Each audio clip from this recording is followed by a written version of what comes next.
Fala pessoal, tudo bem com vocês? Uma ótima noite. Aqui é o professor Alexandre Amui, do Nova Concursos, e estamos aqui no nosso canal do YouTube para aquele curso que vocês já estão acostumados, que é o curso grátis preparatório para o INSS, um concurso que está cada vez mais próximo de nós, né?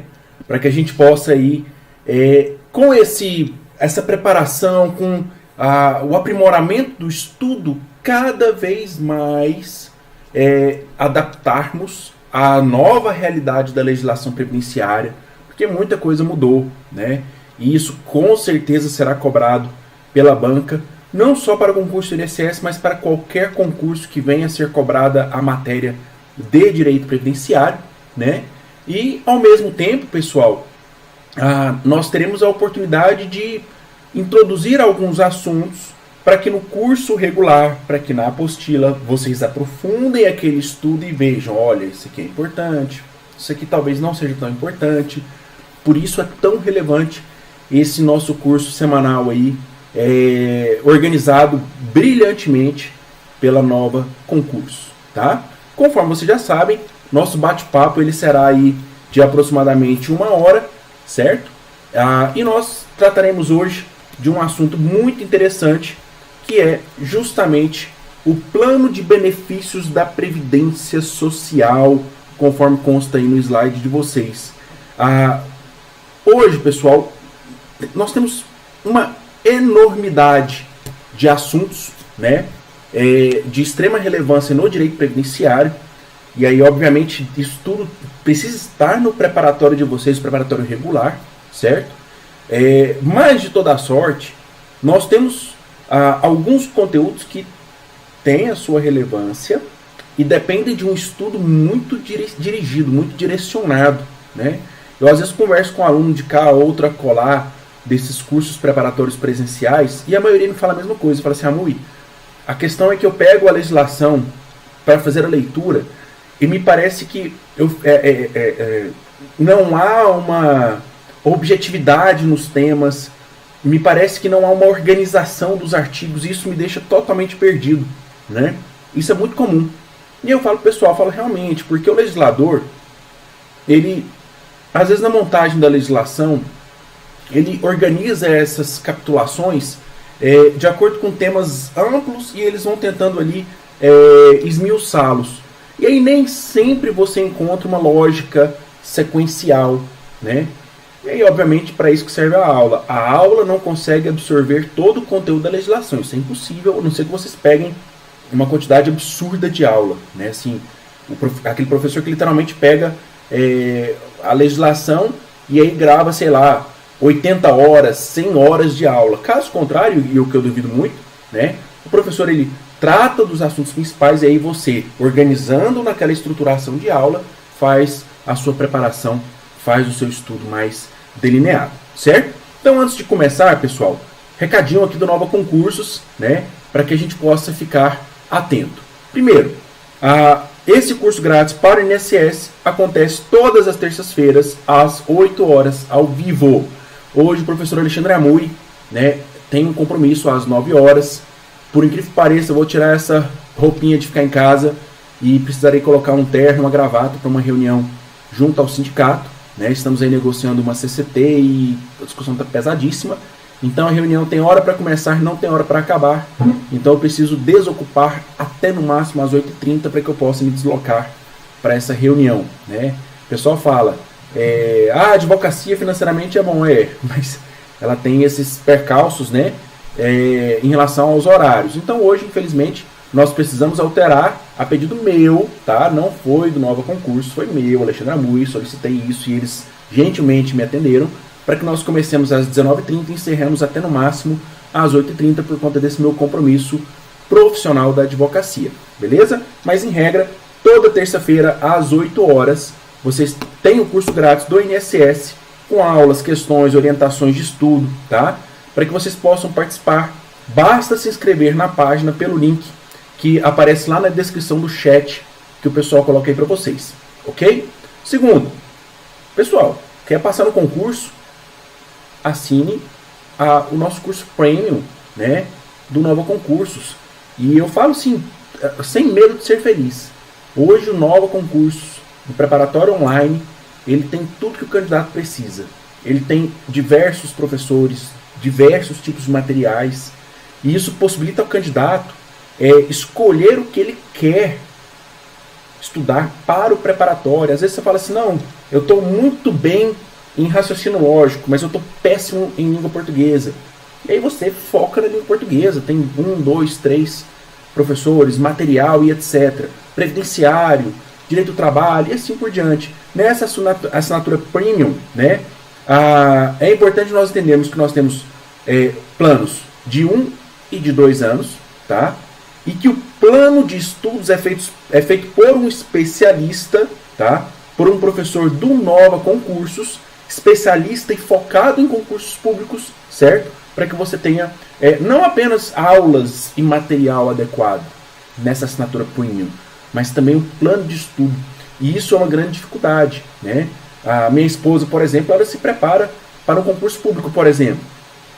E ela chegou e falou assim, Alexandre, o que eu faço? Peguei para ela o edital, né, do edital que ela tem interesse, separei o conteúdo para ela e falei, segunda-feira de tal horário a tal horário isso, terça-feira de tal horário a tal horário isso, tantas questões, montei para ela todo um cronograma e falei, esse conteúdo aqui não cai, e se cair, ele é um conteúdo alienígena. Se ele é alienígena, ele vai ferrar todo mundo, então deixa ele para quando você tiver tempo. No dia a dia, você estudará o que cai, o que é cobrado. Amor, isso é relevante? Pessoal, sabe por quê? Não raras às vezes o aluno pega o negócio do edital e fala assim, Amor, aqui está falando o decreto 3048 de 99 e suas atualizações. Aí o aluno, ele quer pegar o decreto 3048 de 99 e lê-lo de cabo a rabo. Pessoal, tem coisas ali que não são cobradas de jeito algum. Até porque se a banca cobrar determinados itens que estão no decreto 3048, há um risco de anulação de algumas questões, porque pode ter um conflito com o direito constitucional, temas que são declarados inconstitucionais, temas que são superados pela jurisprudência. Então, nem tudo que está ali é efetivamente cobrado. Mas por que eles colocam assim no seu edital? Eles colocam assim no seu edital para que você saiba que o decreto pode ser cobrado, ou será cobrado, certo? Eu quero anular a questão porque colocou o decreto, né? Direito do trabalho. É muito comum o pessoal falar assim, está lá assim no edital, súmulas vinculantes do STF vinculadas ao direito do trabalho. Aí eu falo, gente, tem duas, e das duas, uma deixa quieto. A outra é muito simples. Mas por que está no edital? Porque se cair, está no edital, certo? Então foque. Esse plano de estudos, que a Nova Concurso oferece para vocês no plano premium, tá? Para que você possa assistir aulas, apostilas, prazo de 1 ano, 2 anos, é uma assinatura, baratinha, cabe no bolso de qualquer um. E lógico, cara, você está aí preparando para um concurso público, você sai de 0 para 10 mil por mês, sai de 1.500 por mês para 10 mil por mês, tá? Então é um investimento, não é uma despesa, tá? E aí o pessoal colocou aqui, ó, se você quiser assinar o plano premium para o INSS, coloca lá o cupom INSS20, INSS20, e aí você liberará 20% de desconto na sua assinatura. Esse link está na descrição do chat aí da nossa aula, da nossa transmissão online. Ok, pessoal? Então, recados dados, tá? O recado para os baixinhos dados. Um beijo, um abraço para você aí de todo o Brasil, independentemente do estado, da cidade que você esteja, tá? Vamos tocar esses próximos minutos aí com o nosso conteúdo, que é o que nos interessa. Pessoal, quando nós falamos em plano de benefícios, é uma coisa que eu brinco, né? Eu, como advogado, eu como especialista em direito do trabalho previdenciário, eu não tenho um almoço de paz, né? Qualquer almoço que eu vá, sempre tem aquele parente que fala, mas o fulano, meu vizinho, e não sei o quê, e aí chove de questionamentos. E normalmente, o questionamento do senso comum, ele vem justamente dessa questão que envolve plano de benefícios. Por quê? Porque é complexo, porque muda muito, e porque na cabeça do usuário comum, aquele que não é especialista na matéria, e até para nós, gente, essas regras e mais regras, elas geram uma confusão demasiada. E aí nós ficamos perdidos. E, obviamente, perguntar, tem que questionar, né? E quando envolve plano de benefícios, por que há tanto questionamento? Porque é o que a pessoa busca.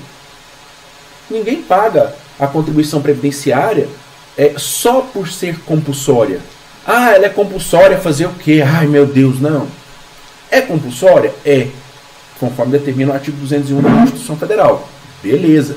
Só que é um compulsório que me trará um benefício, ou pelo menos espera-se que me trará um benefício. De quanto? Não sei. Isso depende das minhas contribuições, depende das regras previdenciárias, né? Eu falo isso muito. A tendência é que daqui a uns 10, 20 anos, no máximo, estourando, as aposentadorias do regime geral sejam de um salário mínimo e meio, até 2, e o que passa disso, capitalização, né? Hora ou outra a gente conversa sobre isso, bate um papo sobre isso, não agora, tá? Então a tendência é que a gente tenha um plano de benefícios mais enxuto para que evitemos prejuízos, né? O déficit previdenciário que infelizmente tem causado preocupação a muitos especialistas. E nesse plano de benefícios, pessoal, basicamente nós precisamos retornar aos princípios da Seguridade Social, lá do artigo 94, nós já vimos aqui nesse curso grátis, em que ele fala que eu preciso ter o caráter universal de atendimento e de cobertura. Então, quem eu atendo? O máximo possível de segurados. E o que eu vou cobrir? O máximo possível de eventos. Saúde, assistência e previdência. Só que quando eu falo em benefícios, esses benefícios devem ser premente estabelecidos em lei. Eu não posso chegar no INSS e falar, eu quero tal coisa. Não. Quando eu procuro o INSS, eu já sei quais benefícios eu posso ter acesso, certo? Porque eles são premente estabelecidos pelo legislador. E aí, obviamente, embora premente estabelecidos pelo legislador, há uma condição muitíssimo importante, de suma importância, que é o fato de que as regras de acesso ao benefício, as regras de distributividade, elas são taxativas. Não me permite amoldá-las à situação X ou Y, como que acontece em relação a outros direitos, né? No direito previdenciário, se eu quero ter acesso a uma aposentadoria voluntária, hoje eu preciso ter uma idade mínima, um tempo de contribuição mínimo, certo? Se eu quero me aposentar em razão da incapacidade permanente, eu preciso de perícia, eu preciso ser portador de uma doença ou de uma lesão que me impossibilite de exercer qualquer atividade profissional que me garanta subsistência, ok? E assim por diante. Regras, requisitos. Para essa aula de hoje, para esse curso grátis de hoje, eu separei alguns desses benefícios, até porque são vários, tá? E aí nós faremos, nesse curso grátis, 2 etapas. A primeira etapa, que é a de hoje, e a segunda etapa, que aí a gente agendará posteriormente, para estudarmos os outros benefícios previdenciários, o restante do plano de benefícios. Mas a primeira coisa que eu quero de vocês, antes de começarmos, quando se fala em plano de benefícios, nós estamos falando daqueles benefícios estabelecidos no Decreto 3.048 de 99, Lei 8.213 de 91. Tá? E aí eu tenho a possibilidade de aposentar de forma voluntária, né? Que foi a conjugação do tempo de contribuição e idade. Então nós tivemos uma reforma paritária, ok? Nós temos o direito de aposentar em razão da incapacidade permanente. Temos o direito de aposentar de forma especial. Temos o auxílio decorrente de uma incapacidade temporária. Temos o auxílio reclusão. Temos o auxílio acidente. Né? Trataremos especificamente em relação a cada um deles. Temos salário família, salário maternidade. Temos pensão por morte. E aí temos os serviços sociais, os serviços, né, que é o serviço social e o serviço de reabilitação profissional, para vocês terem noção do quão grande é esse conteúdo, por isso que não dá para você preparar para o INSS de última hora, tá, gente? Não deixa para a última hora. E aí, quando nós falamos nesse plano de benefícios, pessoal, eu separei para vocês aqui, tá? Um primeiro benefício, que é o direito de se aposentar de forma voluntária, por tempo de contribuição e por idade. Eu sempre peço muita atenção do aluno, né? Eu sempre falo para o aluno, olha, decora, memoriza os critérios mais específicos, né? Então, o primeiro critério mais específico é a idade. Então, para os homens, 65 anos de idade, para as mulheres, 62 anos de idade. Ah, mas Amui, e as transições? Nós já tivemos, dentro desse curso grátis do INSS, a avaliação das regras de transição. Então, não vou repetir, até para não tomar o tempo do nosso conteúdo específico de hoje, mas a questão de regra de transição é um estudo apartado. Quando você for se preparar, é muito importante você ter isso na sua cabeça. Eu vou estudar, ou estudarei, as regras definidas hoje, sejam elas temporárias ou pela legislação atual, certo? E depois eu estudo as regras de transição, porque eu vou ter isso bem dividido na minha cabeça. Regras atuais, regras de transição, beleza? Então, dentro dessas regras atuais, 65 anos de idade para o homem, 62 anos de idade para a mulher. E aí nós vimos que nas regras temporárias nós temos o mínimo de 20 anos de contribuição para o homem, 15 anos de contribuição para a mulher, coisa que se repete para os demais benefícios voluntários, certo? Em relação aos concursos anteriores, fiquem atentos às mulheres, tá? Porque para elas houve um aumento aí de 2 anos, certo? Antes nós tínhamos um benefício de tempo de contribuição e um benefício por idade. Agora houve uma conjugação disso. Ah, mãe, mas como é que fica a questão do valor? Aí o valor, ele depende justamente do seu tempo de contribuição, né? Eu lembro que quando essa alteração foi posta em mesa, né, houve muita crítica de várias partes, e eu gosto muito de analisar a questão histórica. Eu falo que quem entende de história evita falar besteira, né? Todo governo que passou pelo Brasil, né, pós-legislação previdenciária e até antes dela, sempre tenta modificar algo na legislação previdenciária. Essas propostas, elas já vinham. Nós já tínhamos propostas muito similares no passado, ou até piores do que essas que vieram agora. O problema é que todo mundo que entra, quando percebe o buraco que é isso, tenta resolver da pior forma possível, que é prejudicando o segurado, certo? E, obviamente, pessoal, que quando a gente falava em tempo de contribuição, qual é o risco social protegido aí? Nenhum. E a Constituição Federal fala em proteção de risco, certo? O que eles fizeram agora? Vão proteger a idade avançada, aí sim, né? Aí sim, protejam a idade avançada. E nessa idade avançada, 65 anos para os homens, 62 anos para as mulheres, considerando a expectativa de vida e de sobrevida que tem aumentado ano após ano, em razão das pesquisas feitas pelo IBGE pontualmente sobre esse assunto, tá? Calcado, obviamente, em questões médicas, sociais e etc. Agora, se você for trabalhador rural, a sua idade ela será de 60 anos para o homem e de 55 anos para as mulheres. Cuidado, muito cuidado, muitíssimo cuidado. Por quê? Porque aqui, pessoal, nós temos uma diferença do homem de apenas 5 anos. E para as mulheres, uma diferença de 7 anos. Hora ou outra, a gente vai conversar, tal, o pessoal fala assim, não, mas da mulher rural não é 57, não reduz 5? Não, não.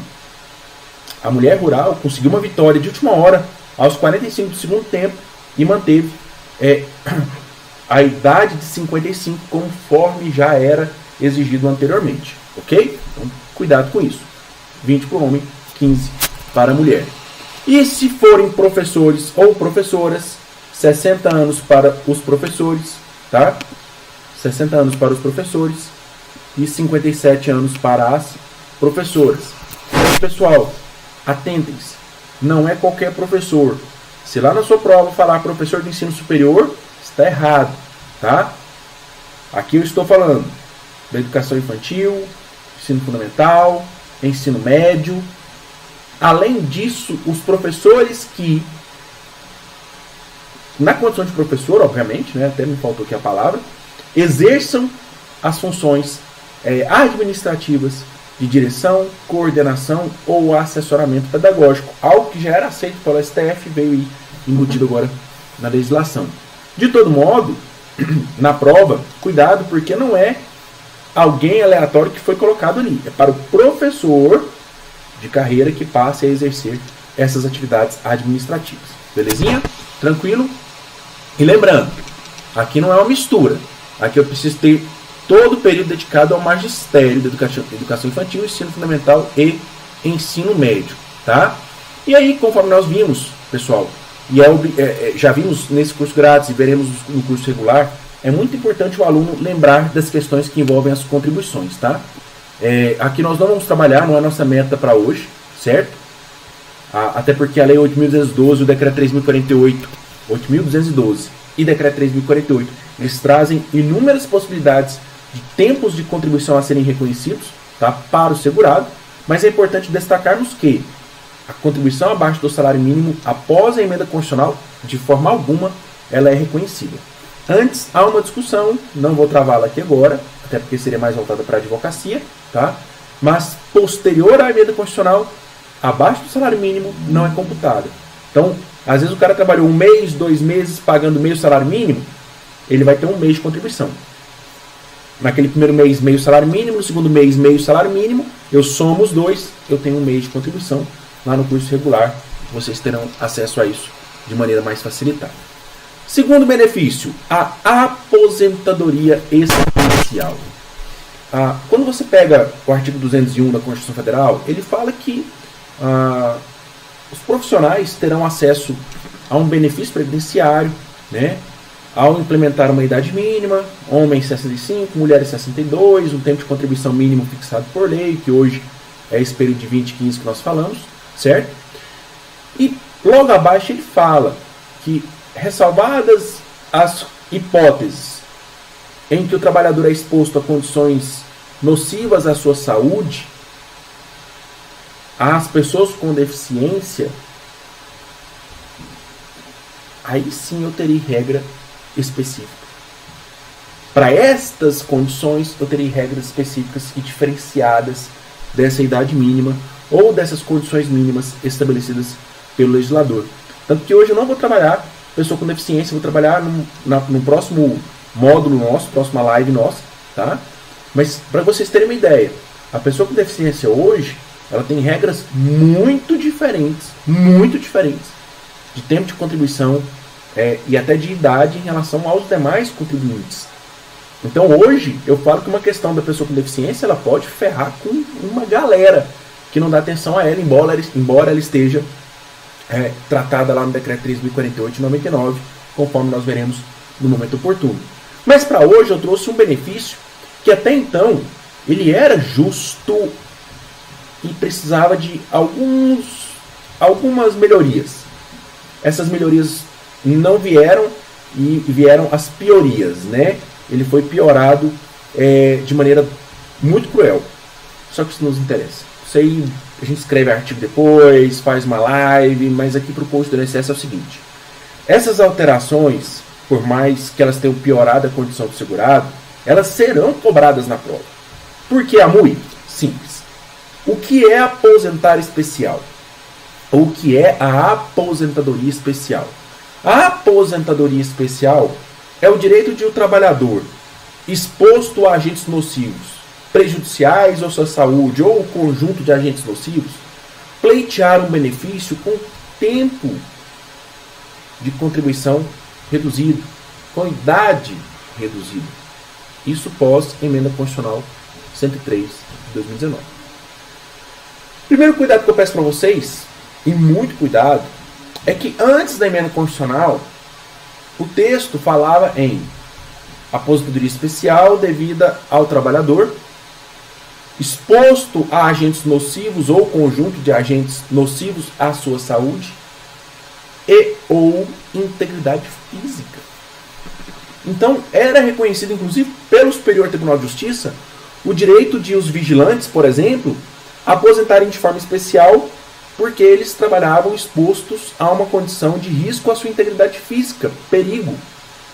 com ou sem o uso de arma de fogo. Foi o entendimento do STJ. Né? Quem trabalhava exposto à eletricidade, acima de 250 volts, tinha direito a aposentar de forma especial ou reconhecer o período especial. E aí, na opinião de vários, né, integrantes da mesa que compôs a legislação previdenciária, isso seria injusto com quem realmente está exposto a agentes que diariamente têm a sua saúde prejudicada. Embora eu discorde, porque eu entendo que é muito ruim psicologicamente o cara sair de casa todos os dias sem saber se ele volta vivo, né? Isso, na minha opinião, é muito tenso, tá? Mas hoje, prova de concurso público, para ter direito à aposentadoria especial, a exposição comprovada a agentes nocivos à saúde. Então, vou citar um exemplo. Frentista. O frentista, se ele for pleitear um benefício com esse viés, ele não vai alegar a exposição a produtos inflamáveis e explosivos. Não. Ele vai comprovar, mediante PPP, perfil profissiográfico previdenciário, que é o que fala o decreto 3.048, tá? A sua exposição a hidrocarbonetos aromáticos, em especial benzeno. Ok? Eu preciso disso comprovado documentalmente, para que a partir disso eu demonstre ao INSS esta exposição. Ok? Qual a diferença pós-emenda constitucional, além dessa que eu falei para vocês? Que agora eu não posso caracterizar por categoria profissional ou ocupação. Tá? Então, eu sou da categoria X. Parabéns. Né? Vou citar um exemplo. Médico. Eu sou médico. Parabéns. Estudou muito, né? Ok, tal. Sou enfermeiro. Parabéns, estudou muito. Ok, tal. O que eu analiso é a exposição. Porque existem alguns médicos, alguns enfermeiros que trabalham em clínicas. E nessas clínicas não há exposição a agentes nocivos à saúde. Perceberam a diferença? Não é a categoria, não é a ocupação em si, não é o nome da sua profissão. São as condições do trabalho. Lembra disso na prova do concurso público. Tá? São as condições de trabalho. Comprovada documentalmente a exposição a agentes nocivos à saúde ou conjunto de agentes que são nocivos à saúde daquele trabalhador. Beleza. Segunda mudança, tá? A idade. Então agora, pessoal, nós passamos a ter uma idade mínima de 55, 58 e 60 anos de idade para homens ou para mulheres. Qual que é o detalhe? O detalhe é que essa idade ela é vinculada a um tempo mínimo de contribuição. Essa idade ela é sempre vinculada a um tempo mínimo de contribuição. Então, por exemplo, quem está exposto a agentes nocivos à saúde, que dá direito a aposentar com 15 anos de contribuição, precisa ter 55 anos de idade. Quem está exposto a agentes nocivos, que dá direito a aposentar com 20 anos de contribuição, 58 anos de idade. Quem está exposto a agentes nocivos, que dá direito a aposentar com 25 anos de contribuição, precisa comprovar 60 anos de idade, no mínimo. Tá? Aí tal, há discussões teóricas, filosóficas sobre isso, que não é nosso interesse aqui agora. Nosso interesse é que você memorize. Para homens ou para mulheres, a regra é a mesma. Uma idade X, um tempo de contribuição X. Tá? Então basta eu ter 25 anos de contribuição? Não, não basta ter 25 anos de contribuição. Você precisa ter 25 anos de contribuição comprovadamente exposto a agentes nocivos à sua saúde. Beleza? Tranquilo. 20 anos de comprovada exposição a agentes nocivos à sua saúde ou 15 anos de comprovada exposição a agentes nocivos à sua saúde, conforme o anexo 4 do decreto 3.048 de 99, vedada a categoria profissional ou ocupação como forma de enquadramento, e passa-se a ter uma idade mínima, certo? Essa idade mínima, ela será cobrada de vocês no concurso público. Eu não vou dar certeza, porque eu não dou certeza de nada, mas as chances são imensas. Então, 55 para 15, 58 para 20, 60 para 25. E qual a vantagem disso? Olha, se você estiver vivo na hora de aposentar, né, você tem uma idade reduzida, um tempo de contribuição reduzido para ter um benefício um pouquinho mais vantajoso, certo? Agora, a conversão de tempo especial em tempo comum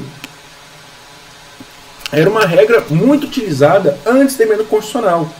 Então as pessoas, elas utilizavam o tempo especial e convertiam em tempo comum para aumentar esse tempo contributivo total e aposentar. Ué, mas por que a pessoa faz isso? Diversos motivos.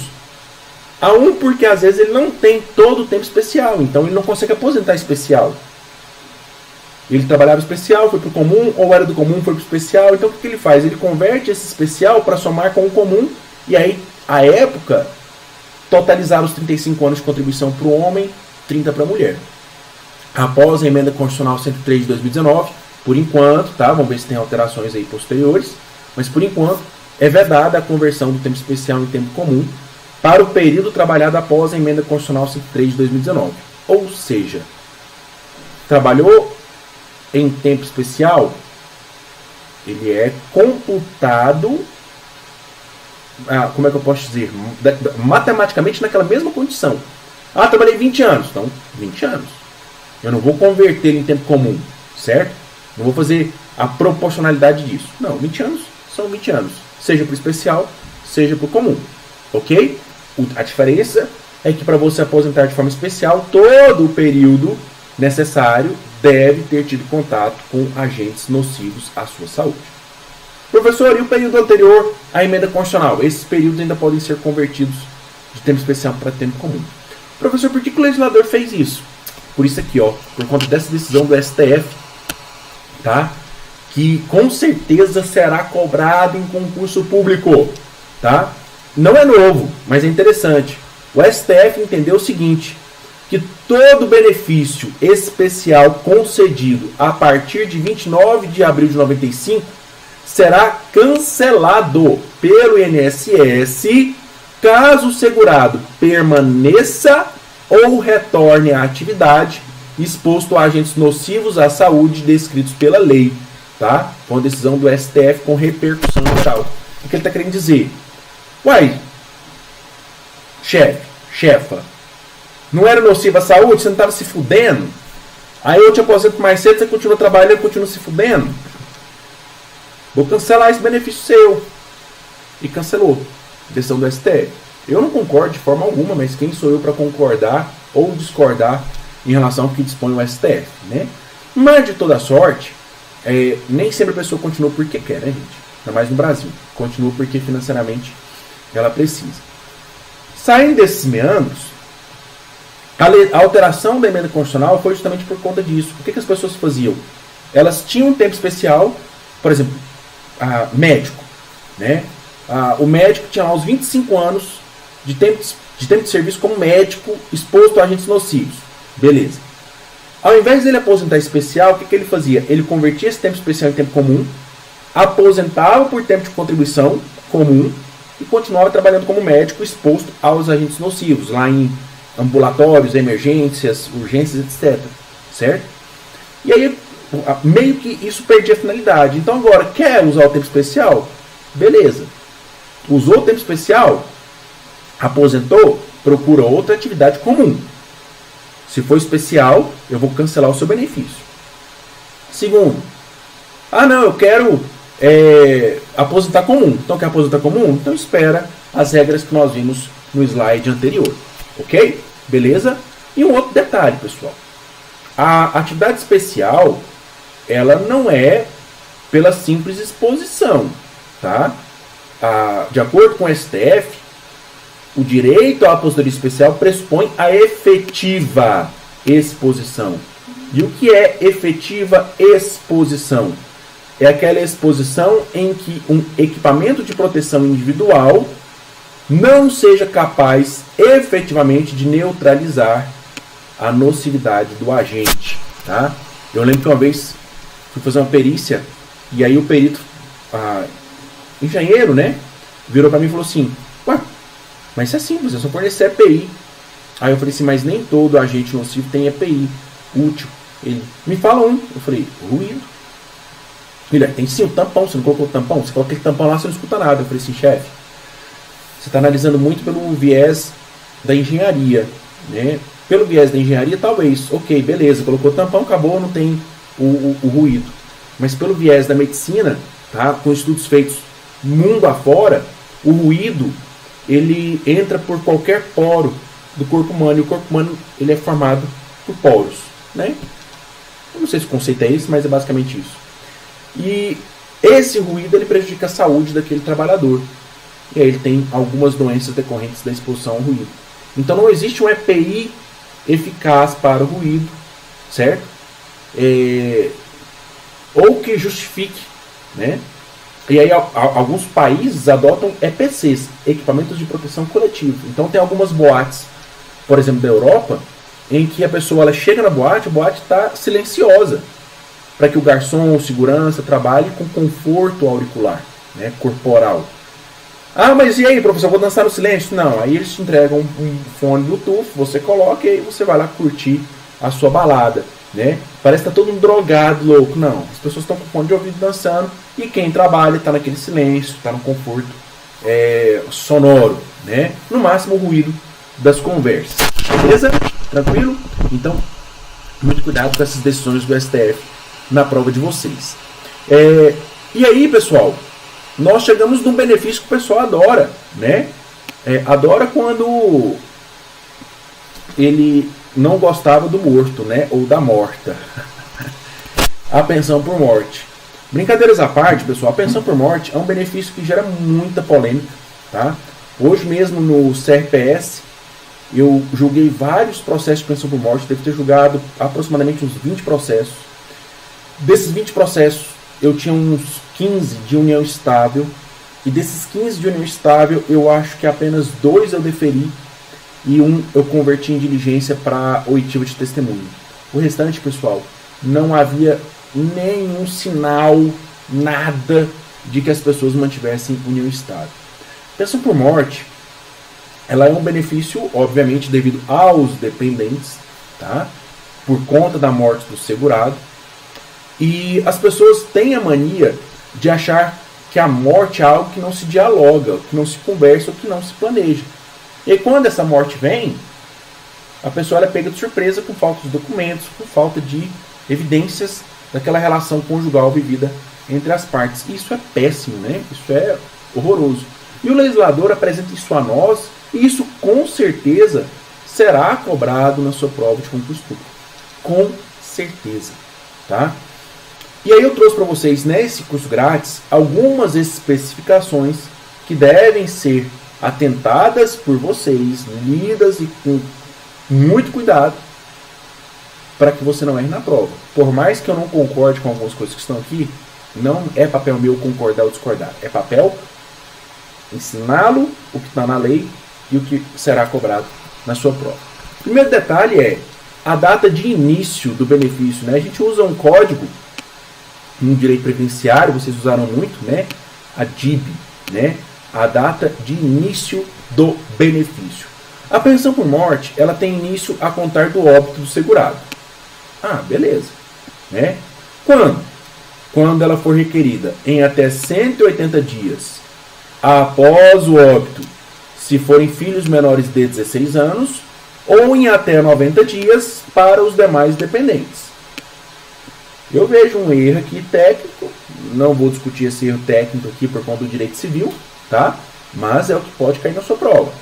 Então, para os filhos que têm menos de 16, eles têm um prazo de 180 dias. Para os demais dependentes, 90 dias a contar do óbito. Amui, e se eu perder esse prazo, né? Se você perder o prazo acima, o seu benefício de pensão por morte terá início a contar do requerimento administrativo, tá? O que significa isso? Imagine o seguinte, seu marido morreu, né? Aí você vai lá no INSS e fala assim, INSS, eu quero a pensão por morte. O INSS vem e fala, beleza, né? Tá aqui a pensão por morte. Ok, tal. Ixi, mas eu tô vendo aqui, ó, o seu marido morreu tem 120 dias. Então você vai receber só a partir do requerimento administrativo. Querendo ou não, é um prejuízo financeiro, concorda comigo?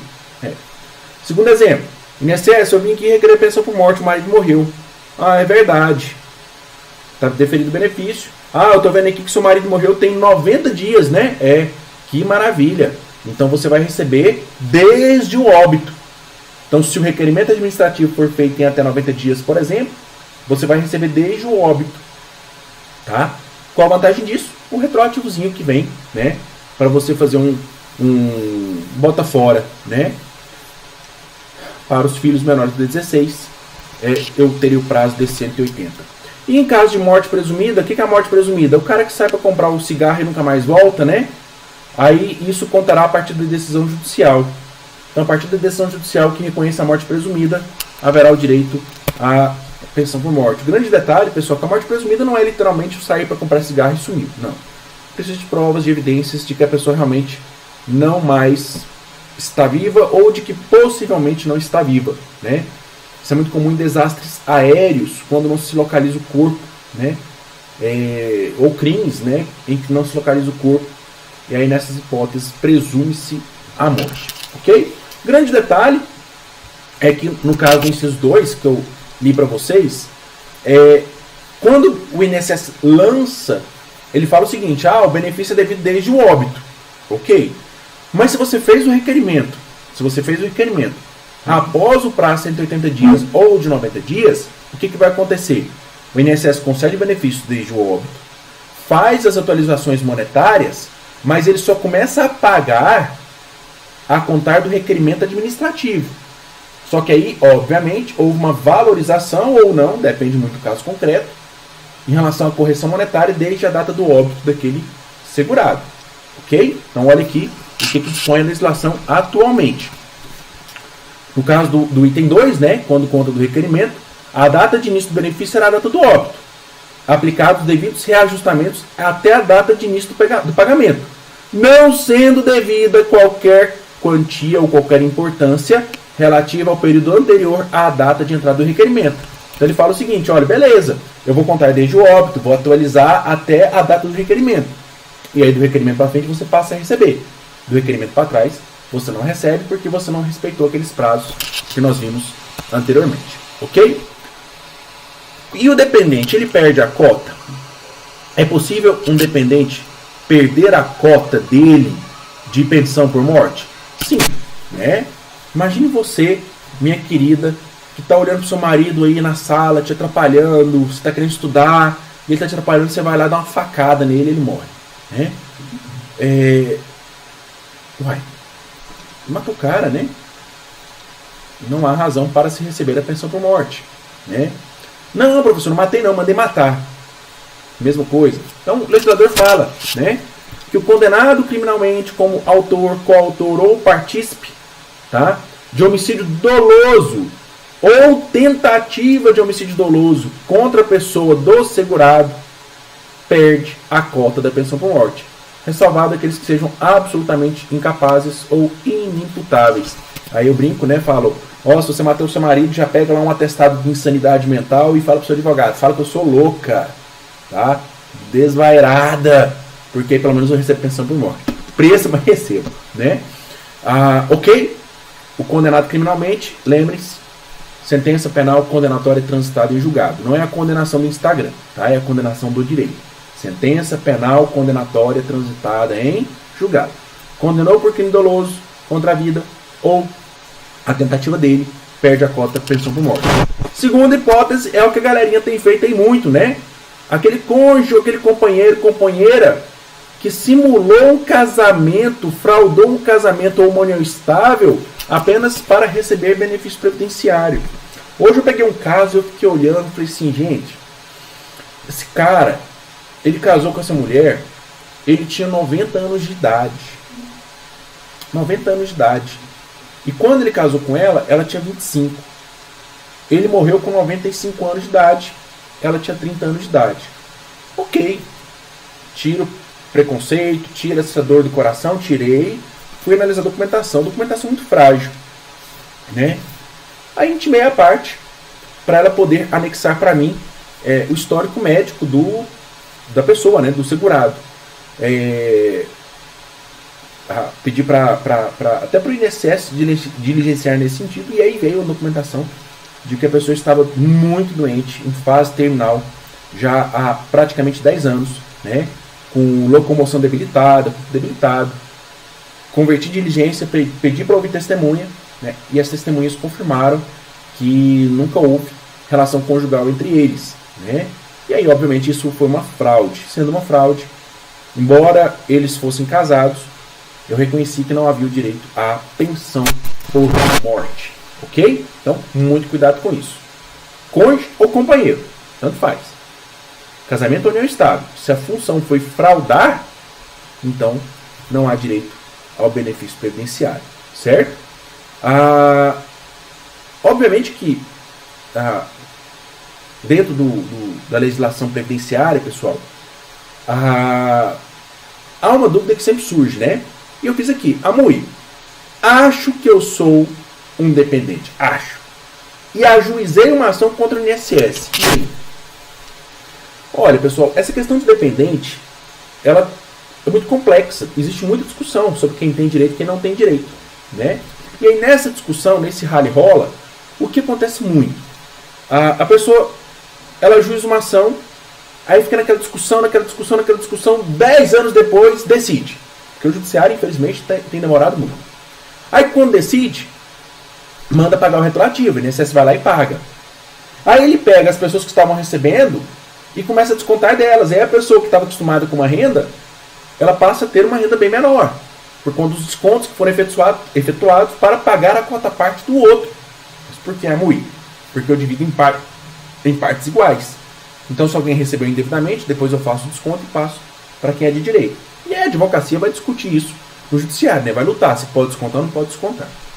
O que o legislador fez? Para acabar com essa dor de cabeça, iniciou o processo para reconhecimento do dependente. Há uma discussão judicial para reconhecimento daquela pessoa como dependente. O que o judiciário pode fazer? O que o próprio INSS pode fazer de ofício? Recalcular a pensão por morte. Então imagine o seguinte: eu tenho 2 dependentes já recebendo e tem um terceiro querendo participar da brincadeira. Tecnicamente, o INSS calculou o benefício dividido por 2, correto? Só que quando esse terceiro quis participar da brincadeira, o que o INSS pode fazer até de ofício? Recalcular o benefício. Pega o valor e divide por 3. Aí ele paga a cota dos 2, que já são reconhecidos. Ele paga, bonitinho. E aquela cota daquele terceiro, o INSS guarda. Vai guardando. Transitou, reconheceu como dependente, ele vai lá, saca aquele valor, e aí agora passa os 3 a receber o valor lá do rateio, bonitinho, vida que segue. Qual a vantagem disso? Evita que os outros dependentes fiquem no prejuízo. Amui, e se esse aqui perder? Ele perdeu. Aí eu pego essa bolada que ficou lá depositada e divido entre os 2 outros dependentes.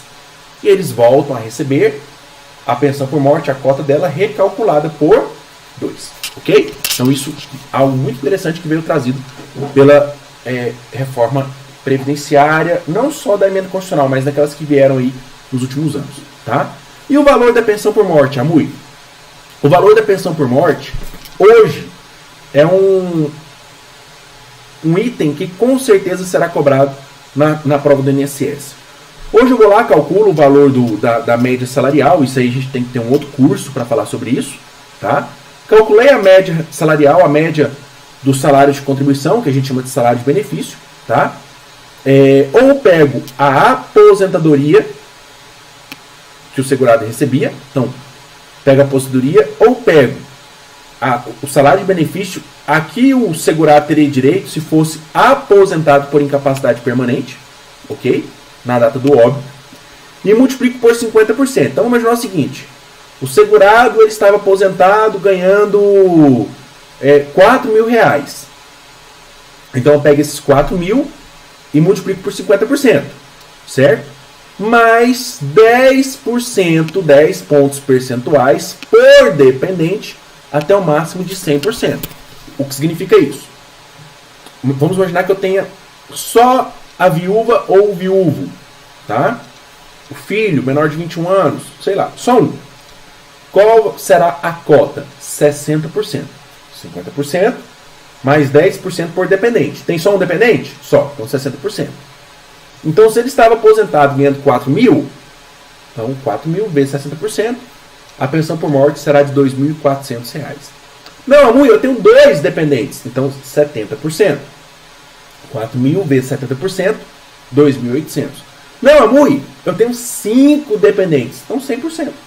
Então 4.000, 4.000. À medida que alguém vá perdendo a sua cota, você pega a cota e redistribui. Pega a cota e redistribui. Certo? Beleza? 50% mais 10% por dependente. Só que nesse redistribuir, sempre muito cuidado, porque eu tenho que tirar a cota. Então, eu tenho 5 dependentes. Saiu um, agora 90%, vou recalcular o benefício. Saiu mais um, 80%, recalculo o benefício. Saiu mais um, e assim por diante. O grande detalhe, pessoal, é que na hipótese de haver dependente inválido ou com deficiência intelectual mental grave, tá? O valor da pensão por morte será de 100% da aposentadoria ou do valor que ele teria direito se fosse aposentado por incapacidade permanente, até o limite máximo do INSS, tá? E o mais legal que o legislador fez foi o seguinte, olha, nessa hipótese, se tiver um dependente inválido, então não é 60%, é 100%. Certo? Ah, Mui, mas na verdade o segurado ele tem 3 dependentes. Desses 3 dependentes, apenas um é inválido. Como é que eu faço esse cálculo? 100%. 100% e divido por esses 3 dependentes. Ué, Mui, mas aí o cara que é inválido beneficia os outros? Pela legislação, sim. O grande detalhe é, quando esse dependente inválido perder essa condição, ele não é inválido mais, morreu, sei lá, algo nesse sentido, então eu pego a pensão por morte e recalculo com base nas regras gerais. 50% mais 10% para cada dependente daquele segurado. Beleza? Tranquilo? Tranquilo. Então, muito cuidado com isso. Amui, demorei a habilitar. Demorei demais. E agora? Nesse caso, eu vou pensar o seguinte. A demora é culpa minha ou do INSS? É minha. É culpa minha ou dos outros segurados? Dos outros dependentes, perdão? É minha. Então, nessa hipótese, tá aí.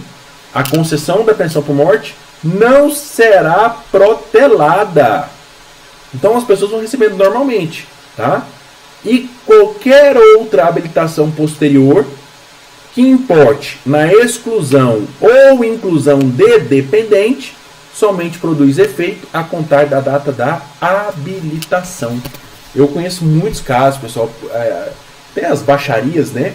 Às vezes tá lá a nora recebendo a pensão por morte, aí vem a sogra, né, e fala o seguinte, nunca teve união estável, quero provar que não teve união estável. E eu já vi vários casos que conseguiu provar que não tinha união estável.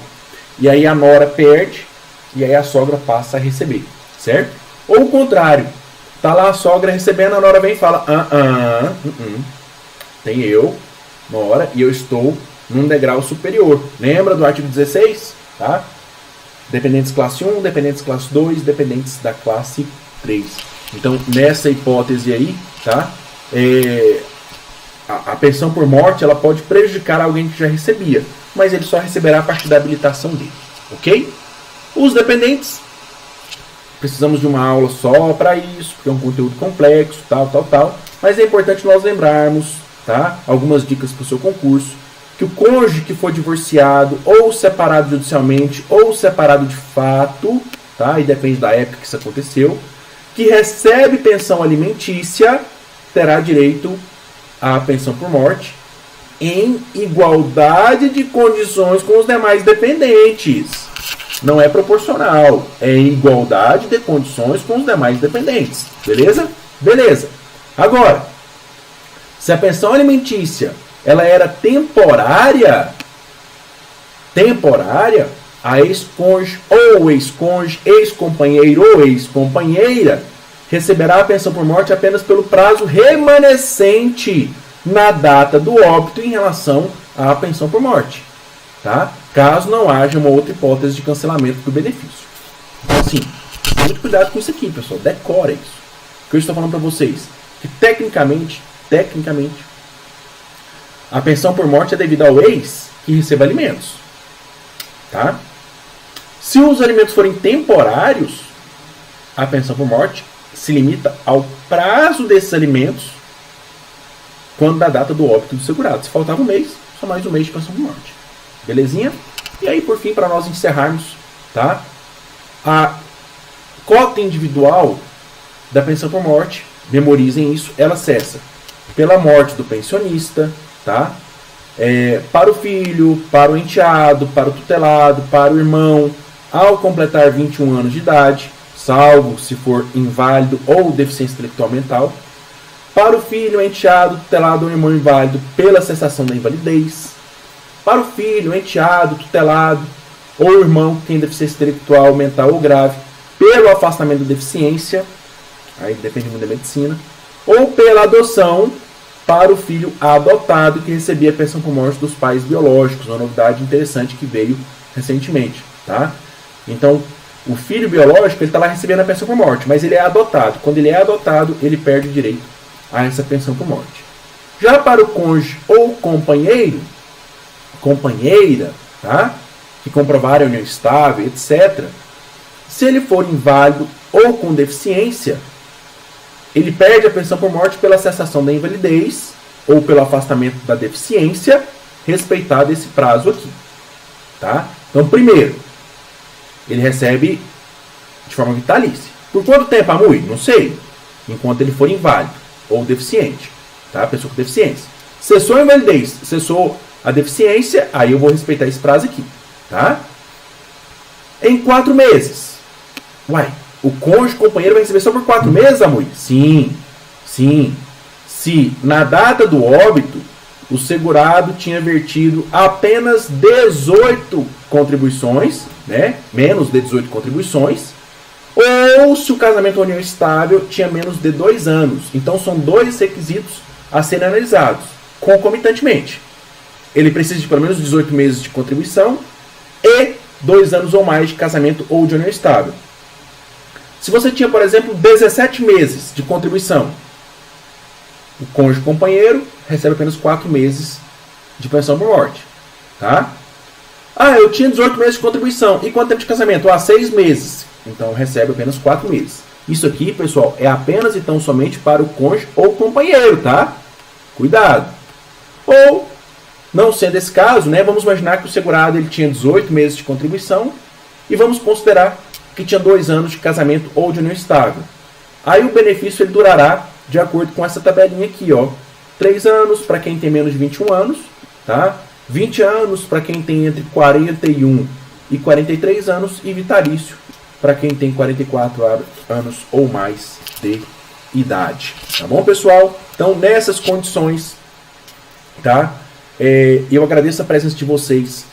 Já aprovamos mais de 70 mil pessoas em diversos concursos Brasil afora, tá? Somos aí referência para diversos alunos Brasil afora. E eu peço para que vocês, né, relembrando lá no começo, assinem o nosso Premium, planos de 1 ou 2 anos, acesso a todos os cursos, vocês vão cansar de assistir aula, plano de estudo, questões, mapa de prova, tudo que é essencial para o estudo, para a preparação para o seu concurso público. Certo? Então, pessoal, um beijo, um abraço a você que esteja em qualquer lugar do Brasil. Me siga lá no Instagram, @alexandre.amui, tá? AMUI. E vamos dialogar. Tem alguma dúvida, tem alguma questão que você estava resolvendo e não entendeu? Me manda lá no direct, tenho prazer em lhe ajudar, porque a minha intenção e a intenção do Nova Concursos é lhe aprovar no concurso público. Ok? Um beijo, um abraço e até a próxima.